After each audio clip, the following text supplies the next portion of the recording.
Dedinho de Prosa está de volta e a gente vai aprofundar aquela discussão. A gente está discutindo a parcialidade ou a imparcialidade da mídia brasileira no episódio do impeachment. E eu, para provocar, abordei aqui se seria a imparcialidade da empresa ou do profissional.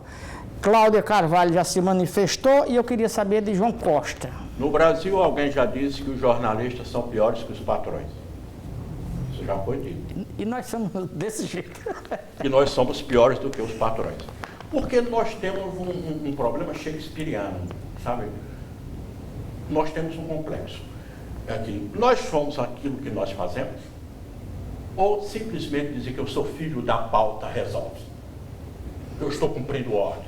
Então, se você alivia para um jornalista que diz eu estou apenas cumprindo a pauta, você tem que aliviar também o oficial nazista que fuzila, porque ele não fez por conta própria, ele cumpria ordens, cumpria uma pauta.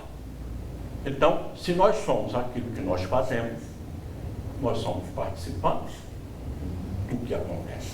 Aí entra uma outra questão, né? Qual é a questão? A questão da liberdade de imprensa. Será que ela existe nesse sentido? Não. É bom que se separe as duas coisas. A senhora me permita. Eu sempre entendi que não se pode permitir a liberdade de imprensa em lugar nenhum do mundo. Por quê, João? Porque é liberdade de imprimir. A liberdade de expressão, sim. É outra coisa. Mas a liberdade de botar no papel, na tinta, não sim, tem problema nenhum, né? Não. Todo mundo pode botar. Não, porque é o seguinte, a liberdade de imprensa, porque há uma confusão generalizada. Se confunde liberdade de imprensa com liberdade de expressão. Liberdade de imprensa é aquela liberdade de imprimir. E no Brasil, só quem tem essa liberdade são 5 famílias. O senhor discorda? Não, concordo totalmente. Mas o senhor, por exemplo, eu não tenho um meio de comunicação, mas eu digo o que eu quero lá no veículo em que eu trabalho. Então, lá no veículo em que eu trabalho, eu tenho a liberdade de expressão. E aí, Adriana? Mas liberdade de expressão, você falou certo, né?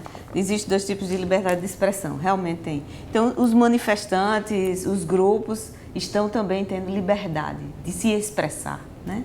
Então, eu acredito que dá para conciliar essa liberdade de expressão com...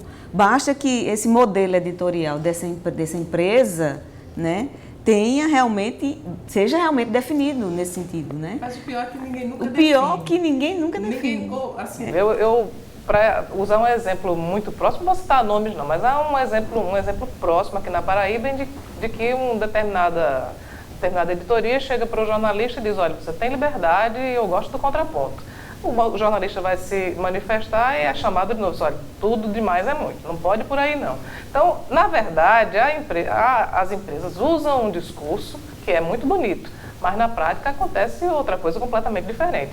Nós tivemos aqui recentemente, Wellington, um episódio de censura, não se pode conceber como sendo outra coisa. O professor Lúcio Vilar assinava já há muitos anos uma coluna de cultura no jornal Correio da Paraíba. Ele recentemente mandou para a redação um texto em que analisava, fazia um comparativo entre a cobertura do The New York Times, um jornal americano famosíssimo, em relação às questões do impeachment e a cobertura feita no Brasil. Obviamente, tratava de como a imprensa americana estava abordando a tendenciosidade desse processo de impeachment. A resposta que ele obteve da redação é que ele não poderia publicar aquele texto porque era uma coluna cultural e não deveria falar de política. Mas o detalhe é, em todos os anos anteriores, o Lúcio sempre falou de assuntos culturais, aliás, de assuntos políticos, porque não dá para dissociar muitas vezes a cultura da política. Então, isso, na verdade, é uma desculpa esfarrapada, na verdade, era censura, sim. Né? Mas ninguém vai chegar para ele e dizer, olha, meu amigo, você está censurado. Claro que ninguém vai passar recibo de censura. A gente vai ver o vídeo da votação na Câmara Federal, do processo de impeachment, da aceitação, e eu queria que depois que a gente analisasse aquele espetáculo que foi a votação, os deputados no microfone dedicando a votação aos... Teve um que levou um filho, disse, diga meu filho sim, aí o presidente disse não. Roda aí pra gente ver. Deputado Tiririca do PR.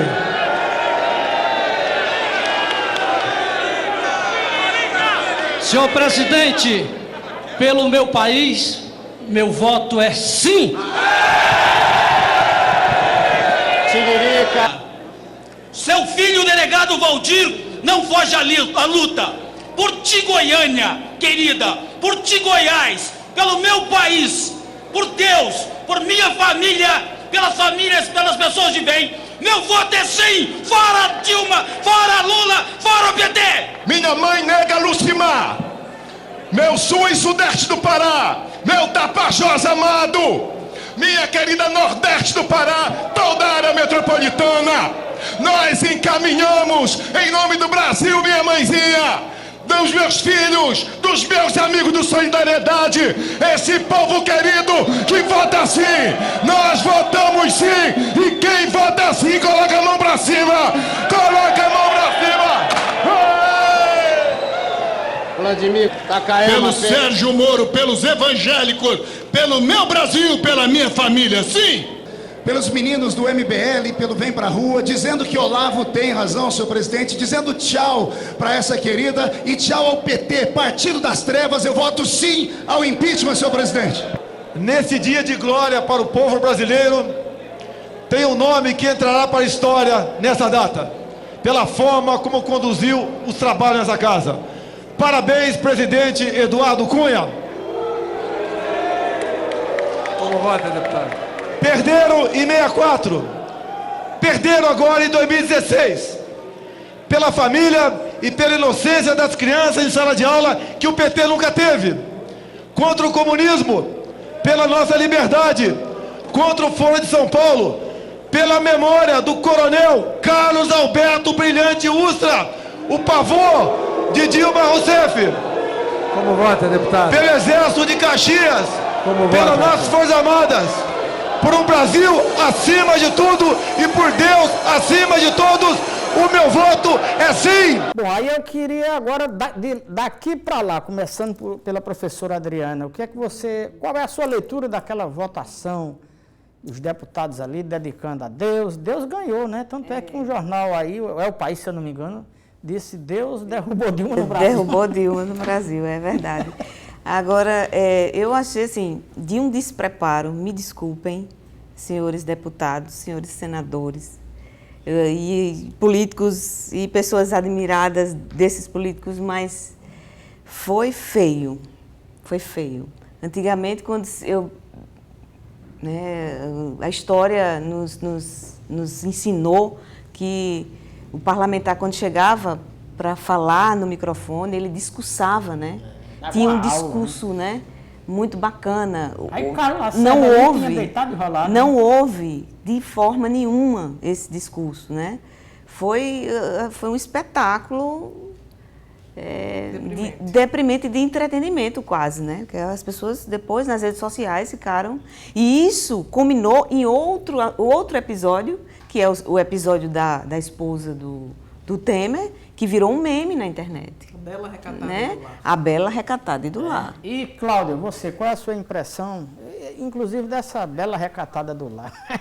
Começando pela votação, né? Pela votação, eu não entendi até hoje qual foi o grande mal que Dilma fez à família dos deputados, mas todos eles, quase todos, foram se reportar, a mulher, os filhos, o papagaio, cachorro, o periquito, todo mundo está contra Dilma e por isso ele estava votando. Foram poucos os que se detiveram a tratar do objeto, de fato, do processo de impeachment, que é a tal da pedalada fiscal. Além disso, também criou um espetáculo deprimente, para repetir as palavras que a Adriana usou. Naquele corredorzinho que se formou ali, Wellington, muitos deputados favoráveis ao impeachment ficaram constrangendo os que iam votar contra o impeachment. Foi o caso, por exemplo, do deputado Luiz Couto, que levou até um empurrão na hora que ia chegando, foi xingado. O Jean Willis, cuspiram nele, né? Jean Willis Depois também foi chamado de alguns adjetivos que eu não ousaria repetir aqui, culminou com a cusparada lá em Jair Bolsonaro, porque ele não aguentou tanta provocação.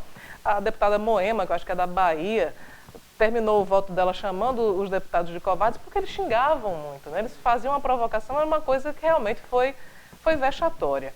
Sobre o episódio da bela recatada e do lar, que foi a manchete da Veja São Paulo, com uma matéria especial sobre Marcela Temer, que é a esposa do vice-presidente Michel Temer, enaltecendo a sorte que ela teve naquele casamento, né, que ela acho que casou com ele aos 20 anos, é muito jovem, ele já tem 76 anos, e a Veja detalhava o estilo de vida maravilhoso, magnífico que Marcela Temer tem. Você já imaginou Dilma casada com um menininho? O cacete Pois ia levar?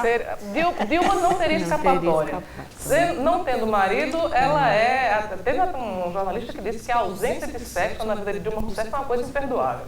Se ela tivesse casado com um rapaz mais novo, ela seria uma devassa. Se ela não casa, está errada também. Enfim, para Dilma não existiria escapatória. Mas só voltando à questão do Bela Recatada e do Lar, só para pontuar uma coisa. A Manchete, eu acho que ela teve uma leviandade tremenda, porque não é nada contra a Marcela e nem é contra aquelas mulheres que decidiram, que fizeram a opção por por dedicarem-se ao lar. Desde que isso seja uma opção e faça a pessoa feliz, ótimo. Só que a mensagem que a Manchete de Veja quer transmitir, Wellington, é a seguinte, é que o lugar da mulher para ela ser aceita é aquele ali.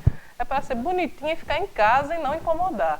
E também... Foi um recado para Dilma também, né? Uma presidente como Dilma Rousseff, que tem o histórico que ela teve de ativismo político, não deveria ter ousado chegar à presidência, e por isso, tendo ousado, ela está sendo penalizada agora. E, João, o que é que você achou? Qual a sua impressão daquela votação?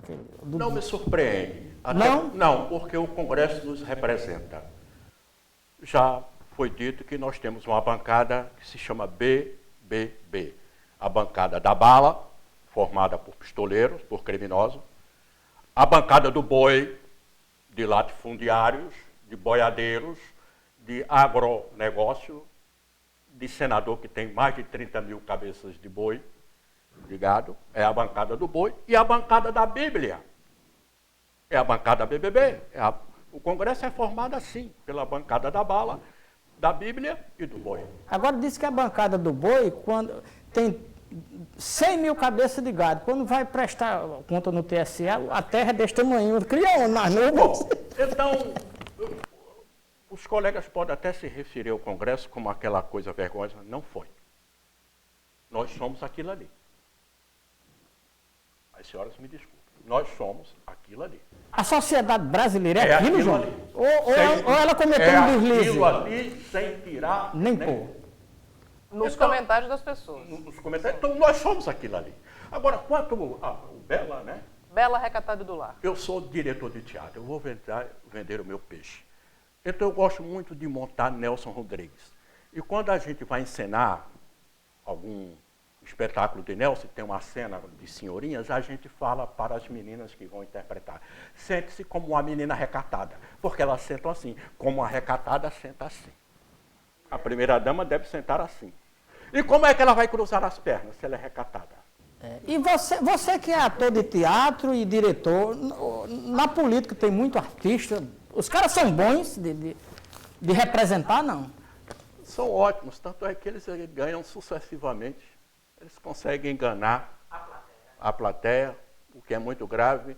Agora, me deixa só dar uma nota distante. Também não vamos dar todo o crédito, nós estamos falando de liberdade da imprensa e de cobertura jornalística, etc. Não vamos colocar a mídia estrangeira no patamar que ela não ocupa, que é de seriedade e de liberdade. Eu lembro que a mídia internacional, para justificar uma guerra, disse que o Iraque tinha armas químicas. Mentiu, não tinha. A mídia internacional propagou por mais... mostrou até um vídeo, o George Bush, missão cumprida, como se a guerra dos Estados Unidos tivesse vencido a guerra no Iraque. E a guerra ainda não acabou. Então, a mídia internacional, ela não é essa flor que se cheire também, não. Por exemplo, nós tivemos atentados lá na França, em que a mídia narrou, fala Estado Islâmico, não sei o quê, não sei o quê, não sei o quê, mas não diz qual a nacionalidade dos terroristas, porque eram todos franceses. Não, mas eu me referi à mídia internacional, nesse caso específico do impeachment, eu citei 2 casos pontuais e que mostram o quanto discrepante foi a cobertura de fora e a cobertura de dentro. Porque eles acham que o nosso parlamento é igual ao parlamento da Itália, e não é. Mas, olha, tem uma coisa também que aqui está se cometendo constantemente, não há apuração, não há investigação dos fatos, não há ouvir uma fonte e escutar o outro lado. A imprensa brasileira está dessa forma há muito tempo. E tudo bem que a imprensa internacional também não é essas coisas todas, eu concordo com você, plenamente. Mas ela, pelo menos, ela cumpre essas coisas básicas do jornalismo, que é a apuração, a investigação, né? Professora, lá na redação funciona assim. Você está apurando uma denúncia. Sabe o que é que o editor diz para o jornalista, o neófito? Deixa para ligar para o acusado por último.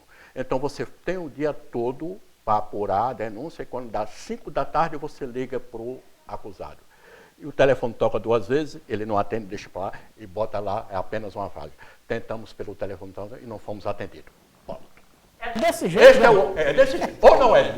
O outro lado, então a imprensa cumpriu o seu papel, chama você de ladrão, tal, e às 5 horas da tarde o jornalista liga para ouvir o outro lado. Aí o telefone deu de desligado, disse, nós tentamos, e o telefone tal, estava desligado, ninguém atendeu. O debate está ficando maravilhoso, cada vez mais sedutor, mas nós estamos sobre a ditadura do tempo também, né?